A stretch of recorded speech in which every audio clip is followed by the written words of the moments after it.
Well, I think we've been given these amazing tools, the nose, the eyes, the ears, the mouth, all of these tools to help us interface with the outside world, which is just a giant joke on us to give us the illusion that we should be prioritizing the outside world.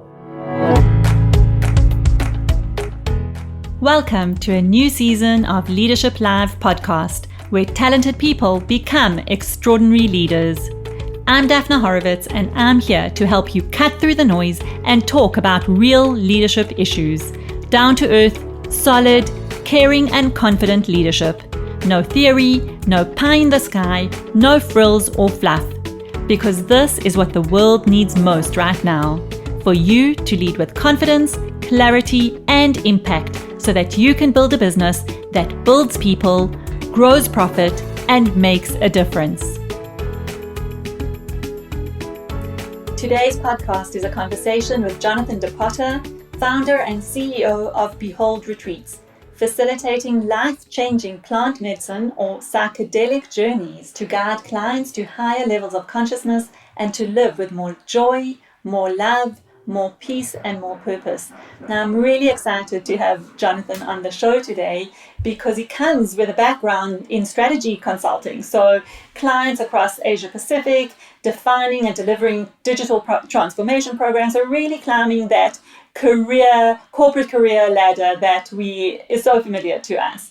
And something within him, despite having an objectively great life, good friends and career success, something intangible was missing for him. And he went on a journey to search for that. He took a sabbatical year to travel through South America, and that's where he attended his first Ayahuasca plant medicine retreat in Peru.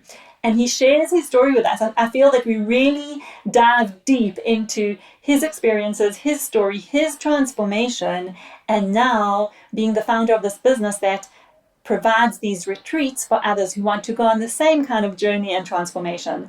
Now, I do think it's important to say, do your research, see if this is what you want to do. Everybody has to go on their own journey, and this certainly might not be for everyone.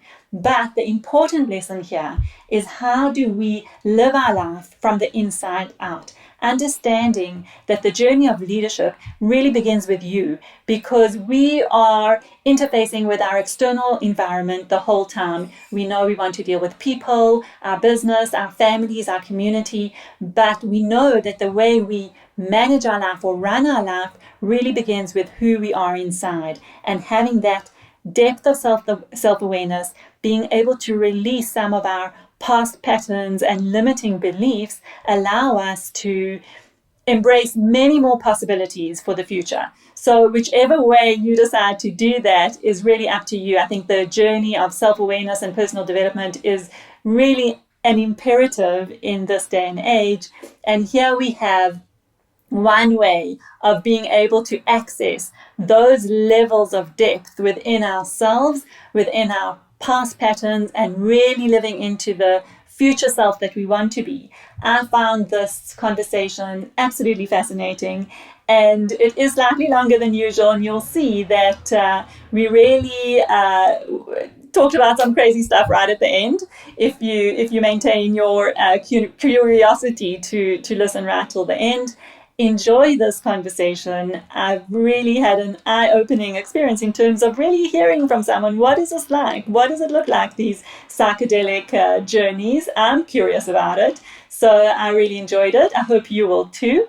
And as always, if you want to dive deep more into the work that I do, go visit www.daphneHorowitz.com for free resources, tools and tips all about leadership, how to improve your leadership, beginning with yourself so that you can get the top performing team that you want and the business results that you want to see in your life as well.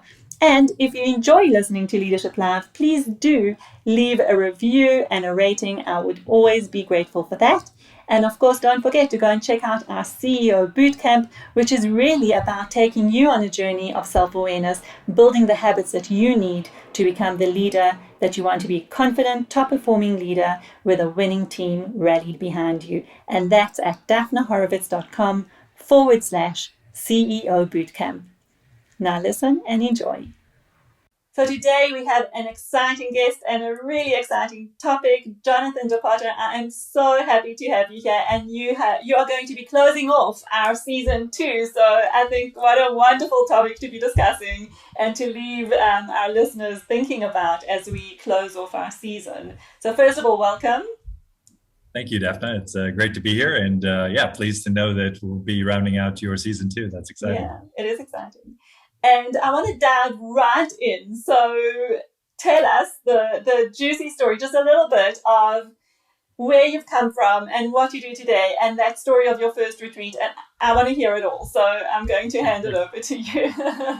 Yeah, sure. So I guess just to set the scene a little bit, start by sharing that, we'll be talking about plant medicine, also known as psychedelics. Yeah. And, I guess, going all the way back. Controversial, I just have to say. and going all the way back, I grew up in Hawaii in the US, and it's a very substance rich environment. And I grew up in that environment seeing not necessarily good things in relation to alcohol and substances around me. And so it was something that I always very much stayed away from and thought that there was no good to be had in association with. Despite coming from pretty liberal hippie parents, it was like, no, this is not for me. Just say no, which is kind of the narrative within the US. And so I was very surprised when, many years into my career, I found myself 5 years in Hong Kong. I had pretty successfully climbed the ladder in the management consulting world. I was working for, one of the better known management consulting firms and leading a team of about 120 people. And, they were kind of in the midst of dangling the carrot for that next promotion. I was managing a few different clients and a few different projects here and there across Hong Kong. So were you Apple partner? Because that's kind of the big one, or? Yeah, it was moving in that direction, and it was like, oh, you've had such a great couple of years here, and now you can make the jump and so become partner. Yeah, climbing that corporate career ladder that we can relate to and that we know about, and we know the environment that creates. Exactly. So always in hot pursuit of the next thing, the next client, the next multi-million-dollar deal, and trying to manage as many people, as many teams, as many projects to fruition is humanly possible. So pretty work hard, play hard sort of a lifestyle, which is pretty common within Hong Kong amongst expats in particular. And I guess I just got to that point where I recognized that the next promotion, the next client, the next deal wasn't going to bring me any incremental improvement to quality of life. And so I really had to take... What made you realize that? Because I can imagine that you were earning well, you had a good social scene, you had a challenging, stimulating, fulfilling career. What made you realize that? Take note of that moment that, okay, I have everything kind of on paper, it all looks really, really good, but something's missing. It wasn't something, it was the absence of something. Okay. It was just this feeling of like, how much, at the time, I guess I was 33 years old. So still relatively young in the scheme of things, but I just felt like there's something wrong here and I don't know what it is. I genuinely don't know what it is, but that next thing isn't going to bring It's not going to be the next client, the next big deal, the next promotion. It's not going to be that. I just want to stop there for a moment because I can so relate to what you're saying. And I come from a background, I was an actuary before I came into this world of coaching and personal development and really bringing personal development into leadership. And I totally get what you're saying because my career trajectory was going really, really well. And I had a beautiful family and everything that a social scene and everything that I could want. And there was a disquiet inside of me that I couldn't put my finger on. I couldn't explain it. And I just felt exactly like you said, okay, I'm earning a great salary. Would more money do it? Would the next promotion do it? Would the next big project do it? And for me, it just wasn't, So yeah, just tell us more about that because I am sure there are many people listening who can really relate to that as well. That feeling. Yeah, so I guess, on a personal level, I was an atheist at the time. So I didn't believe in any religion or any spirituality or anything of that sort. And I didn't know what I was feeling at the time, but now I can reflect back upon it and say it was, in essence, spiritual impoverishment. And I was feeling that restlessness that you described. And I felt in my essence that something was missing, and I didn't know what it was. I didn't know where it could come from. And I had every convenience, every good thing as is defined in a modern individualistic and capitalistic society. But yet I just knew that there was something else. And that's I actually specifically remember looking myself in the mirror and actually saying out loud, there has to be something else. There has to be. And so that's what kind of as good as it gets. Is this it? Exactly. And so at that time, I just remember committing to myself that I would take a year off. And I didn't really have any specific plan. Oh, look at that. So it's like, well, look, I really can't complain. The people around me love me. The clients love me. The company loves me. My team loves me. Everything's, I've got great friends. Like, life is good, right? But like, so I don't want to just sever the cord here entirely and I don't know, put flowers in my hair and move to the jungle or anything like that. But I do want to take some time to reframe and to rethink. And to explore. And I just want to make a note of something that you said, because you referred to whatever it was, that disquiet or something that wasn't there or missing. You refer to it as the element of spirituality. I do come from a very spiritual background, religious background. I'm Jewish, so it always was a part of my life. For me, it was a lack of meaning. That's how I describe it. Like, it just didn't have a sense of purpose or meaning for me at that time. So. That's so interesting, because I think we overlap in terms of the types of clients that we serve. And one of the questions that I always ask prospective clients is, what's the one thing that if you could have it would make you truly happy, truly fulfilled? And you see the eyes go up, they roll back, right? Because they look into the mind for the answer to that. And the answer to that question, I don't think is in the mind. Before you even go to the answer, let's just give our listeners a moment to pause and actually think about the question. Just repeat the question and pause for a minute, so we can all have an opportunity to take it in. Yeah, what's the one thing that if you could have it would make you truly happy and truly fulfilled? And people are quick to navigate towards like world peace or something familial in nature, but it's very important that people answer that question for themselves as individuals rather than it's a tough question to answer. It's a really, really difficult question. You had to really sit with it and think, what is the one thing that if I had it right now would make me truly happy? Wow. That's I'm just getting goosebumps, because I don't even know that I have a sense of what is the one thing. Interesting. Okay. And the answer to that question is there for each of us. We're all here, I think, in my, from what I've learned over the years with divine purpose. It's just that it's stored in a high place, which isn't necessarily accessible by everyday waking consciousness. And so it takes a lot of harmonization within to be able to answer the question, the answer to that question. Okay, so now we have to use simpler language here, because you used a lot of words that I'm not sure everyone can really relate to and understand. So things like consciousness and harmonizing, and just so bring it down to earth and So let's frame it then in the context of my story. So from that point in time, I think if I had gone to visit a psychiatrist for the sake of conversation, I had no inclination to do so, no reason to do so, but I would have been diagnosed very well, I suspect, very healthy by any modern definition in terms of mental health.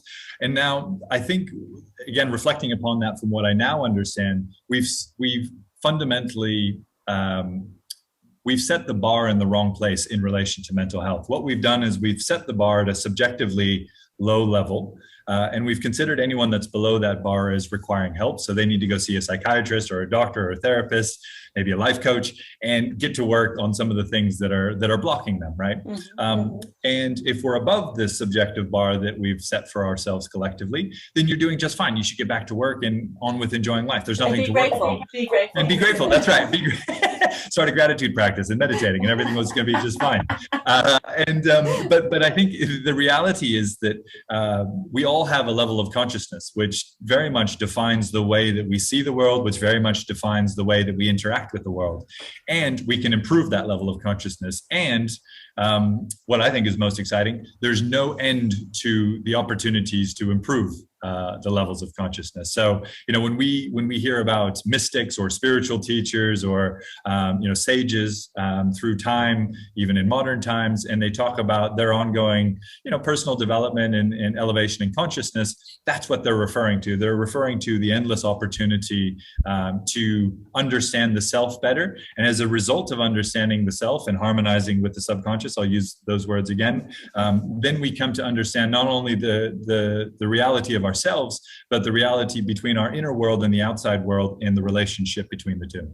I love that. I absolutely love what you're saying, because the way I'm hearing it is it's really about a healthy, well person who's got high achieving CEOs, leaders, managers, people, doesn't matter, doesn't have to be in a business context, people who are high achieving, functional, have a good life around them, still have an endless opportunity to just grow in their level of meaning and joy and fulfillment. And where it really begins, where that journey begins, is with self-awareness and working on the self, because it's an inside-out journey. It's not looking for that next, as we said, promotion, more money, the next beautiful car, the next beautiful holiday home. It's really about what is happening inside you. How do you dive deep into that experience and find the true joy and happiness that is there for you to access at any point in time, if I understood it correctly. Absolutely, absolutely. And I think for virtually all of us, there's a couple of dynamics that play out in the modern world, which is number one, almost all of us have been traumatized as children. Often we've actually compartmentalized and suppressed those memories away from everyday waking consciousness. So part of the work with plant medicine is about, the neurogenetic qualities of these medicines, which reconnects parts of the brain. And then through that process makes the traumas accessible and available for us to process and release. So that's a fundamental component of this work. And there's a specific dynamic actually as it relates to leaders that we can come back to. The second is overwhelm, which you and I spoke about a little bit at the beginning of this conversation. And, the reality is that most leaders, most people are balancing so many different aspects of their lives. And there's so many changes to technology, to social dynamics, health, wellness, work, family, investments, all of these sorts of sea changes that are taking place, individually and collectively, that many of us just feel so overwhelmed. And so we have to, almost as kind of an energy efficient mechanism, we have to become quite patterned in some of our thinking in order to deal with that overwhelming complexity. And initially that sounds like a positive adaptive response, but actually it's very easy to fall into overly patterned behavior where we then start to use a very small subset of our neural pathways. And I think, we probably all know people in our lives that if you were to present them some new piece of information, you actually already know how they're going to respond to that information before you present it to them. And so it just evidences deterministic thinking. So they've actually lost the... And then it's like your pattern meeting someone else's pattern, and everybody's just like really following their patterns instead of trying something new and coming together. But I actually want to go back to your story, because you haven't told us. So you were in this heart of your career, feeling like something is missing, and then what happened? So I took a year off. I spent pretty much, most of that year traveling through South America. And as part of that, a couple friends came and joined me in Peru for That's a some great hiking. decision as well, I think, to take a year off, though. To say, I'm taking a year off, and you knew this was an exploration of self, that you wanted to find something. Okay. Yeah. So took that year off, and a few friends came and joined me in Peru. And so we went hiking through the Andes there, and also participated in an ayahuasca retreat, which was for me the most, challenging, but also eye-opening experience, mind-opening, spiritual opening experience that I could possibly have imagined. It was very challenging. I wasn't prepared for the experience. I wasn't as well guided as I now understand is important in relation to these experiences. And I wasn't very well integrated after the experience in terms of how to make sense of that experience. So, okay, we've heard about ayahuasca retreats, and there's a whole lot of stories. So were you just going, you approach this year with an openness, whatever comes up, I'll go, I'll do, I'll try. Was that what it let me try it? Did you have any knowledge of it? Did you have any fear around it? Yeah, so certainly, I'm a pretty open-minded person, I think. there was certainly some fear that began to emerge as the date grew closer. The thing that kind of grabbed my interest, when it was actually my friend who raised the subject and thought, hey, we should explore this together. And I had remembered, about 10 years prior, a friend of mine who had, unfortunately, she'd had quite a challenging childhood, and so she left for a retreat and then came back like really a transformed person. And she actually went for a month-long retreat, which is, not something that many people can do, but it really, allowed her to integrate the experience in a much deeper way than most are able to. But, she came back and she was so energized. She was organizing picnics and, surfing and, camping and all sorts of other things, whereas normally she was a very shy and very introverted person. So I'd really seen a big shift in her energies. And I remember thinking at the time, boy, this doesn't really quite reconcile with what I've been taught, what we had been taught in terms of, just say no and stay away from psychedelics, stay away from plant medicine. So that had really anchored itself in the back of my subconscious. And so when this opportunity arose, I thought, you know what, there's certainly something here. Let's explore it. Okay, so then tell us about what happened then in the retreat. What was your experience like? What were your big insights? Very intense. The first night was so overwhelming that I really don't remember a great deal. The medicine itself is quite purgative in terms of its on a physical level, and it detoxifies the physical body. So, after 5 years of eating very well and, typical management consulting lifestyle, drinking a little bit too much, and there was a lot of bad stuff to get out of the physical system. So that took quite a toll. And, So can I just call it what it is? Because what you're actually saying is that you spend a lot of time vomiting, right? Yes, absolutely. Yeah. So you've got your own individual.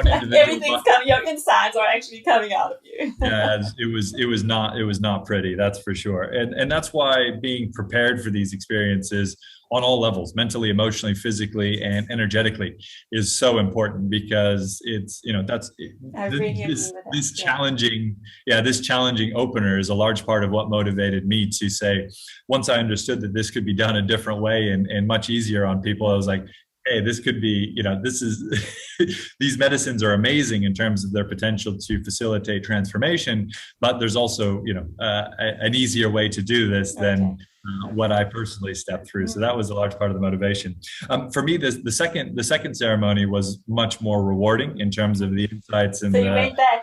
Was that in the same retreat or in the same retreat? So we did 2 ceremonies within one retreat. What we typically do is 3 or 4 within Behold retreats, and that's again just to help. It allows a lot more depth of experience and allows a lot more layers to be peeled away when we set a larger container, and we're able to do 3 or 4 ceremonies over, say, a week or 10 days. So that's really what we do for most of the time. So you did the second ceremony, which you said was easier for you to manage. Why was that? Because you were already prepared. You had already gone through some. Okay. Yeah, well, I think a large part of it was that a lot of the physical cleansing had obviously taken part on night number 1. And then the second part was I was given a little bit more individual attention, which was most welcome on the second night. And so, I got a lot of downloads and insights about, really, in essence, about empathy and courage, right? And I think, that links back to leadership quite well, because those are the two fundamental leadership skills, right? Either you have love for yourself and you reflect that in your love for others, and you have, as a result of belief in self, you're able to take courageous and meaningful action and motivate others to join you along that journey, or you don't. And so I think, more and more, I think leaders are recognizing that it's all a reflection of the inner work. Just as you said before, Daphne, it's if we've done the inner work, then we can reflect that into the outer world. If we haven't done that inner work, then it's very difficult to try to make something better on the outside than we've got going on the inside. Yeah, that's amazing. So what did you come out with from that retreat, that very first one? Yeah, so I got a lot of lessons in relation to. So I was shown, actually, it was my mother's face. She's actually behind me here. Hello. Hello. And I was shown all the strongest emotions. So I was shown joy and shame and pride and guilt and beautiful emotions and not so beautiful emotions. And then I was shown individually how through certain periods of life how I had actually caused those emotions in my mother. And then second to that, I was shown the same thing in my father. And so it was a very profound experience to watch yourself from the third person and have these, lifelike visuals of experiences from earlier in life where, you are being your best and really helping other people and bringing more beautiful things into this world. And equally, perhaps the opposite, where you're not at your best and you're not, bringing beautiful things into this world. So it was very, very was humbling. It like a movie? It almost sounds to me almost like, when people speak of their near-death experiences and they are shown a movie of their life. Was it almost like that a little bit? Yeah, well, I've had, you have near-death experiences, quote unquote, with plant medicine, although they are, potentially different than those that have, just been pinned underwater or something like that. But yeah, I would say that you definitely are brought back to other aspects of your life. There's often a lot of, reconciliation in relation to things that took place earlier in life. As I mentioned, most of us have experienced childhood trauma. And then, there's a lot that's available in terms of insight and wisdom. So one of the big things that came to me on that second ceremony was, you are your only limiter. Your only limitation is yourself. And I remember at the time thinking, well, no, there's all these other outside forces, there's this and there's that. And I kind of re-asked the question. I was kind of like, is that really? Is that? And then, the knowledge that comes is cellular, right? It's not like someone speaks something into your ear and you kind of, try to cogitate a little bit and try to make sense of it. It's vertical knowledge that comes down into your very being, your very essence, and your very soul. And it's like, it's unmistakable in its absolute message. And it's like, no, you are your only limiter. And it was it was at the same time, the most humbling and the most empowering message that I think anyone, can receive in relation to who they are and what they are, because it's just like, oh, okay, well then I have full accountability and full empowerment for what is in my life. Wow. I think thanks for sharing that. It sounds deeply personal, deeply profound. And I can relate to what you're saying, because I think of the times that, I've tried to meditate or have these guided visualizations or a guided meditation, and I'm working so hard to, I found meditation very difficult. I'll put that on the table. And I work so hard to find the images or to get into that space. And I find it very, very difficult. And as you say, it's like because someone is suggesting it to me. And what I'm hearing from you now, it's almost like it's an internal thing and it became a knowledge, like it's in there. It's not like someone is suggesting and you have to connect to it and try and see it and visualize it. It's just something that you are, that just happens to you in that moment. 100%. One of my favorite quotes is, we attract what we are, not what we want. And I think that's true. And so, there's a lot of exciting science emerging at the moment in relation to epigenetics, right? Which is the whole field of study that we can change our own genetic expression.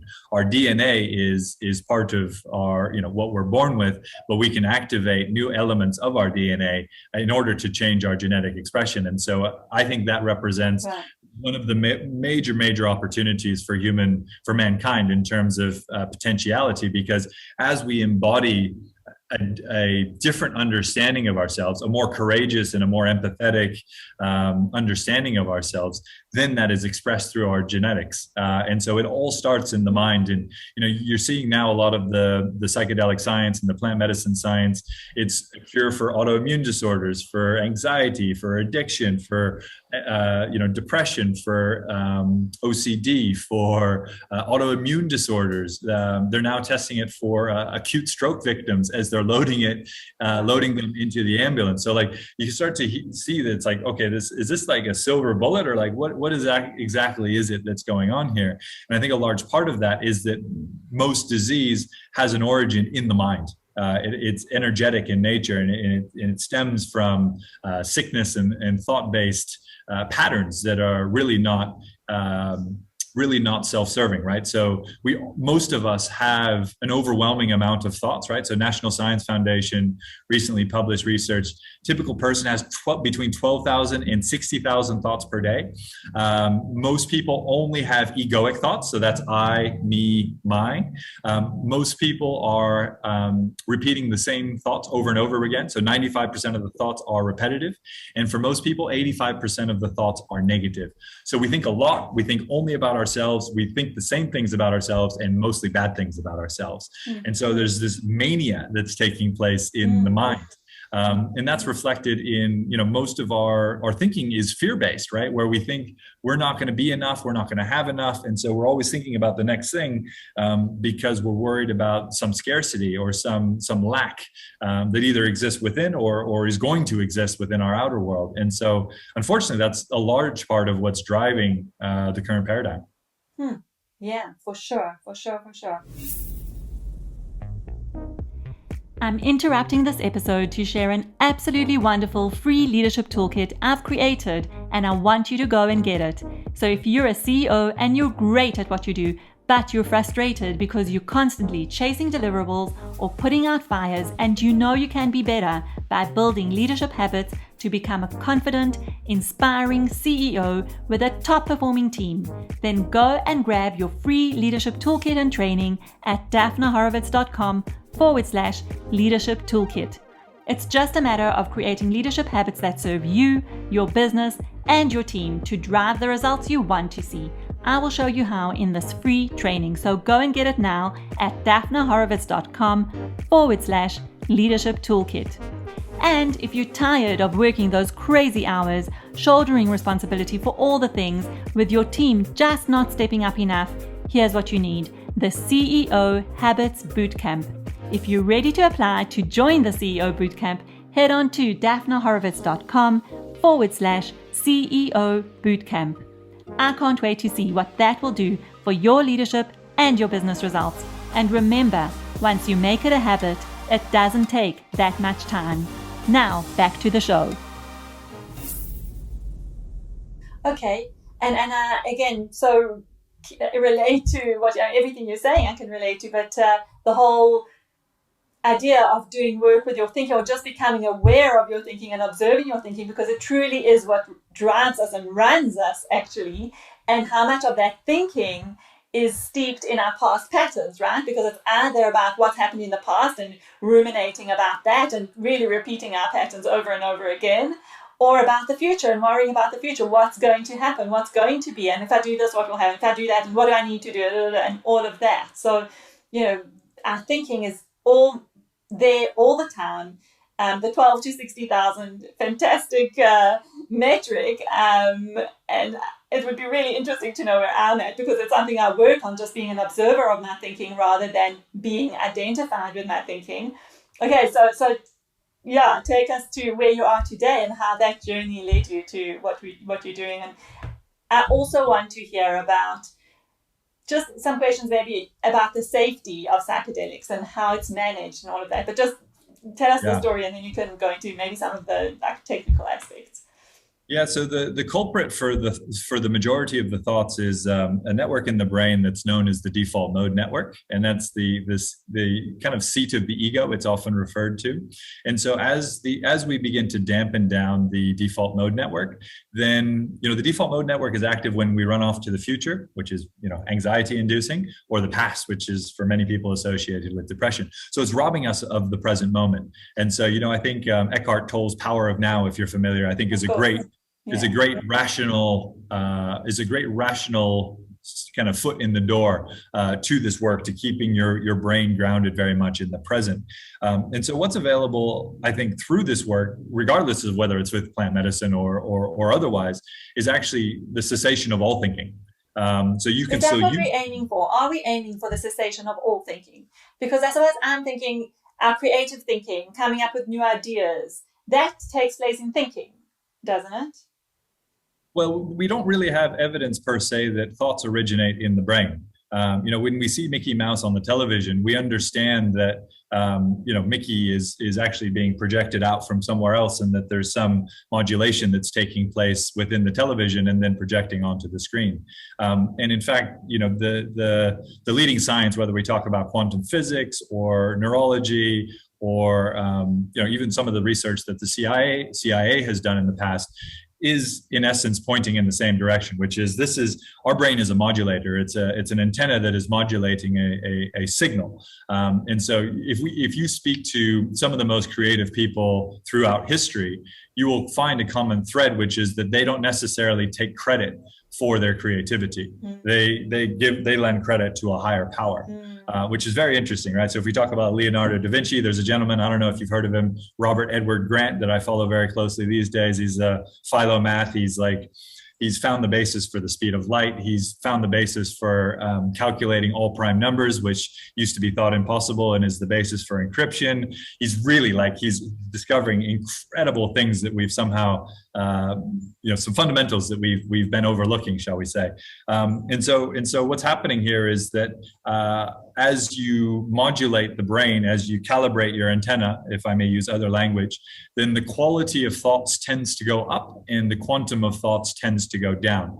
And when we reach states of consciousness where the thinking stops, it is an incredible place. It's a level of consciousness that is sometimes described as peace. And at that place, everything in the world is absolutely perfect. There's no right and wrong. There's no good and bad. There is just consciousness evolving itself and potentializing itself and individuating itself endlessly in all directions. And so we have just kind of accepted that for what it is, as a natural evolutionary process, rather than trying to put labels on things and controlling things and all of those sorts of things, which have you experienced that cessation of all thought and the beautiful peace that comes with it? I have 3 days initially, and then it took me about 6 months to make my way back there without outside help. Wow. Yeah, so I think one of the magics of these medicines is that they remove all the nonsense, the programming, the trauma, or we have to work with it. Obviously, it's not a magic pill by any stretch of the imagination.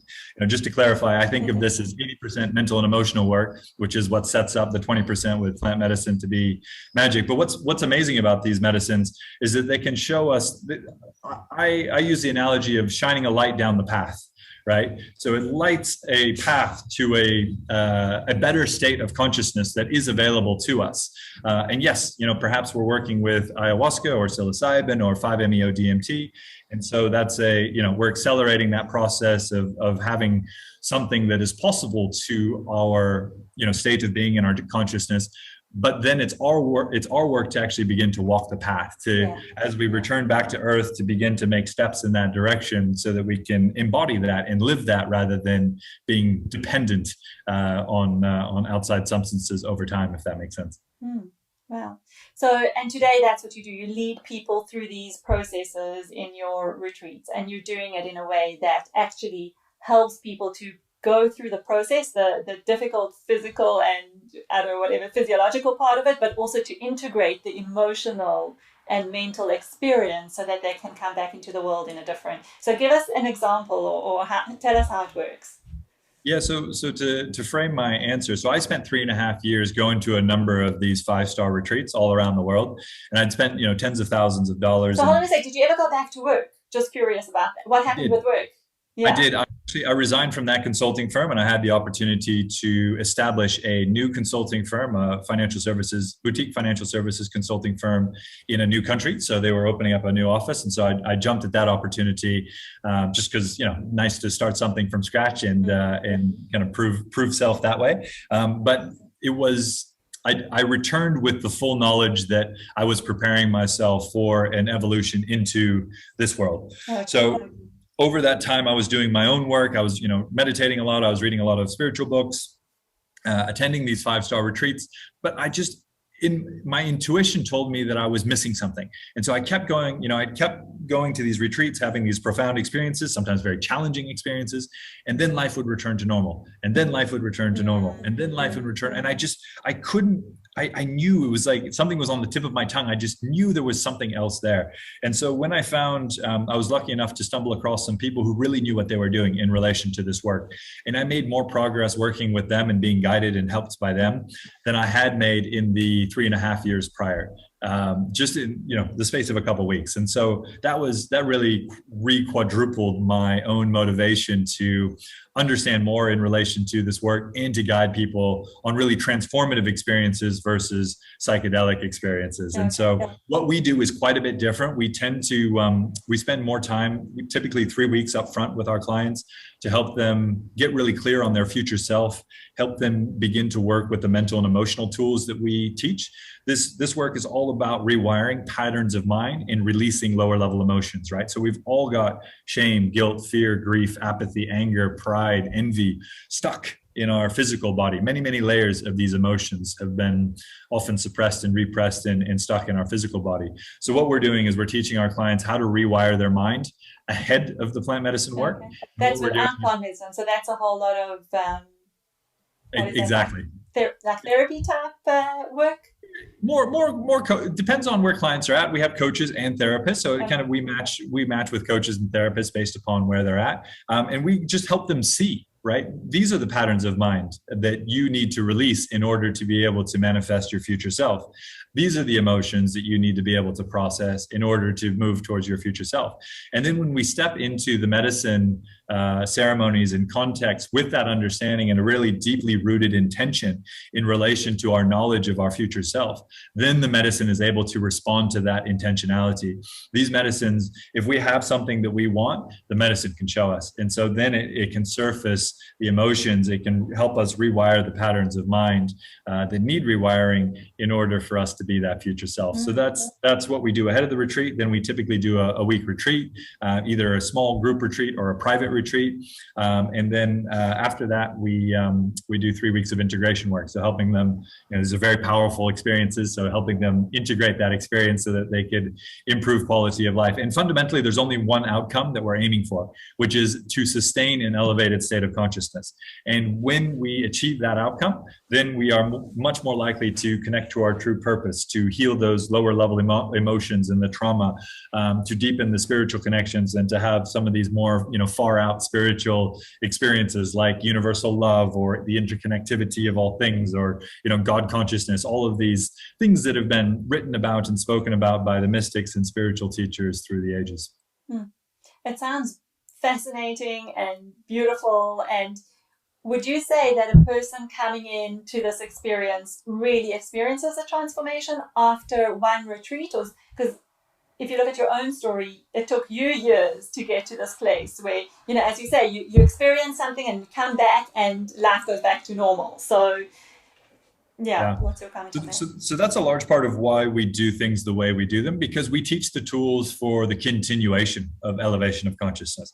It's not that plant medicine or psychedelics in of themselves are positive. I always encourage people to look at any psychedelic community and ask themselves, is this community reflecting the energy that I aspire to? And I think most of the listeners from your podcast would probably think, no, probably not. And so it's not that they are in of themselves positive. It's a very powerful tool, and it's very it's got a great potential if we are using it in an honorable and in the right way.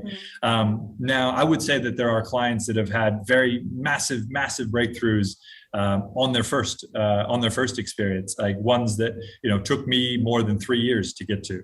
And so, we've definitely seen that our formula, if you might like to call it as such, is really beneficial to people. And, I stay in contact with quite a number of our clients, and, there's clients now who came on a retreat with us a year ago, and they're still integrating their experience. They're still releasing things. And so it's really, it's opened them up. And she's actually thinking of coming back for another retreat shortly, because she feels like she's now ready. She's integrated the experience and is ready to go again. So I always say to clients, like, there's no right and wrong. Some clients come back and they're like 2 weeks later, they're ready to go because, this one particular client I think of a lot, he said in his first retreat, he released, if you'll excuse my French, 50 years of shit in 10 days. And so he was like, well, now I want to come back and focus on my future, because that one was all about my past.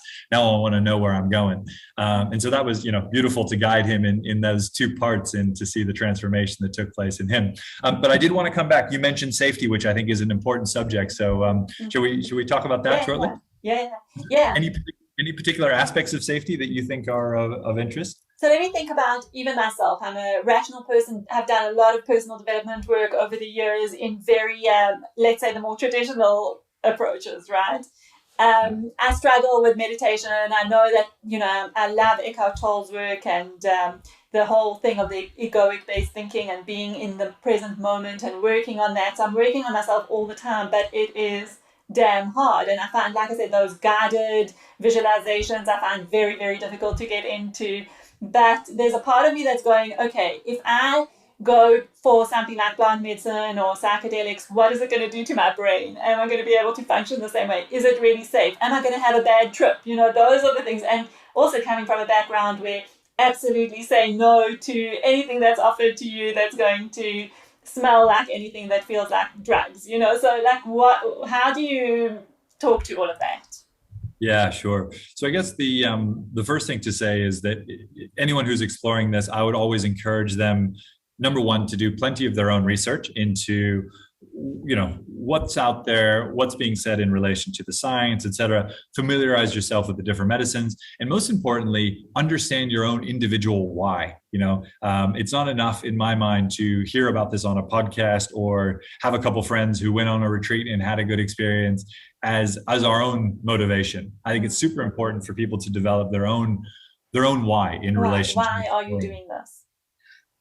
Exactly. And so, it could be healing, it could be creativity and growth, could be spirituality. There's no right or wrong, but again, it's important for people to develop their own really deep sense of why. The other aspect that's curiosity. Like, I'm just curious. I really want to see. Like, I have seen people have great experience, but I think what you're saying is do the research. Actually do the research. Like, look into it, understand what it's about. Okay. Yeah. And then once if it's curiosity, I think absolutely. I mean, exploring consciousness certainly takes up a vast majority of my time. And, it's my absolute priority and has been since I began to explore it. And I don't foresee that changing. I'm lucky to have mentors that are years, perhaps light years, because it's not linear progression along this path ahead of me. They've run out of teachers and they're still learning themselves. So it's an endless gift. The whole universe is available to us through the exploration of consciousness. But the second aspect is safety. So it's super important to go through a high quality safety screening, right, for physical, psychological, and medical, or I should say, medication contraindications, right? So physical contraindications, anything to do with heart or stroke, high blood pressure is often contraindicated depending upon the medicine. In terms of psychological, we have to screen out anyone with psychosis, schizophrenia, bipolar. There's a number of other disorders. So it's very important to, go through an interview process to make sure that you're fit for such an experience. And then the third is medications. Most of these medicines do not play nice with prescription medication. So it's very important that we clean our physical body of any of those chemicals ahead of one of these experiences. So all those things notwithstanding, and a good interview process, then these experiences are safe for the overwhelming majority. There is a one thing that's not spoken about much, which is there's a small group, which is people between 20 and 30 who might have psychosis, schizophrenia, or bipolar, and they haven't yet had a break. Yeah. That's the small group of people that all the retreat centers that are out there operating are just hoping that one of those people do not come to their retreat center. These are people who would have had a break at some point. It's just that this is obviously will accelerate it. Okay. This will accelerate, or has the potential to accelerate that break. So, but on the whole, if we look at the transformative stories that come out, I always encourage people not to look for 5-star reviews. I encourage people to look for stories of true transformation to the quality of everyday life. I always say to clients, like, you don't actually want an ayahuasca retreat or a 5-MeO DMT retreat. What you actually want is improvements to the quality of everyday life. And you see this as a potential tool to help you achieve that. And so make sure that, when you're exploring this, and whether it's with us or any other organization, that you're clear about why you're choosing that individual organization to work with. And it should have something to do with the benefits that you've seen play out over time for people versus wow, I had a really great retreat. And it's like, yeah, that's normal. Everyone has a 5-star retreat experience, but what you're looking for is improvements to quality of life. What happens after? Yeah, Yeah. I love that. Very good. Okay, so I know we said we talk a little bit about overwhelm, and then maybe that's just a good way to kind of leave people with something to think about. But you started to say that the whole feeling of overwhelm, being exposed to so many different things that we're busy with all the time. I think also the amount of information that we're exposed to, so the media and everything that we totally overwhelmed with everything that's going on in our lives, totally driven or operating based on our past patterns, not always conscious of how we are operating in this world, how we're running ourselves in this world. So talk to me about that and the difference that you've seen happen through transformational experiences, through using plant medicine and going to one of your retreats. Yeah, and I think this all starts with just the complexity that we face in everyday life, right? For sure. There's just so much there that we can't possibly meet the complexity on its terms. So we need to abstract and actually tap into our intuition in order to guide us. I having come from a consulting background, you can spend weeks and months doing options analysis and discounted cash flows and ... But if you are able to tap into your intuition and string together the right 4 or 5 sentences in terms of why one option is best for your customers, and as a result of that, best for the company, then you're able to save all of that work. And so I think that's what this work represents. It's actually rising above the limitations of rationality, which I know sounds a little bit abstract and out there. But rationality is, I used to have an entirely Newtonian and deterministic, view of the world, and rationality and dare I say, the current scientific paradigm is so limited by virtue of that lens through which we look at everything in terms of cause and effect. And there's something much bigger that we can tap into in terms of knowledge and understanding. And that starts with ourselves, and it starts with decompartmentalizing our brain. It starts with harmonizing the 2 hemispheres. It starts with harmonizing the conscious and the subconscious. And it starts with regaining neuroplasticity across all regions of our brain. There's one of my favorite research papers is from 2014. And what it shows is it shows a circle, and on the outside of the circle is all of the roughly, I think it's like 150 or so regions of the brain. And then there's lines that interconnect the different regions of the brain. And what you can see is on your typical modern Western brain, there's a small subset of regions that are highly interconnected, and then the rest are just dormant, they're quiet. And so again, it relates to what I said before. We're overusing a very small subset of neural pathways. And then in contrast to that, there was the brain in the MRI machine under the influence of psilocybin. And what you can see is that virtually all regions of the brain are talking to all other regions of the brain. Now you say, okay, so here's your brain without drugs, here's your brain on drugs, theoretically speaking. What's even more interesting is you put a Buddhist monk with 30 years meditation practice, his brain or her brain looks like the MRI scan of someone on psilocybin, not anything like the modern Western brain. And so one of the examples that I sometimes give to people is if if you know someone, for the sake of conversation, who says, I love my wife, and they're doing some things that are perhaps not in alignment with that, then that's an example of actually a physically compartmentalized brain. Those are 2 incongruent thoughts being held in the same consciousness. And so as and when these medicines, go to work on someone's consciousness, a reconciliation needs to take place because these are incongruent thoughts. And so it's like, oh, well, either, this chapter of my life with my wife is done and I need to, exit that honorably, or I need to make good and, apologize and ... But the kind of, they can't live together anymore. Those 2 incongruent thoughts. They can't live together anymore. And I always say to people, like, you don't get the insight of like, oh, I should start kicking cats more through these sorts of experiences. It tends to be experiences, again, which relate to empathy and which relate to courage, which are very beautiful for self and then very beautiful for what we reflect into the outside world. Wow, amazing. Okay, so for people to maybe start thinking differently, okay, maybe they're not ready to go into the whole plant medicine route, but what would you want to leave our listeners with in terms of how to think differently about their life, their leadership, the way that they are conscious of themselves or showing up to the world? Like, what can you leave them with that? And to start thinking about the things that we discussed. What would be your words of wisdom? Yeah, well, I think we've been given these amazing tools, the nose, the eyes, the ears, the mouth, all of these tools to help us interface with the outside world, which is just a giant joke on us to give us the illusion that we should be prioritizing the outside world. And I think it's exactly the opposite.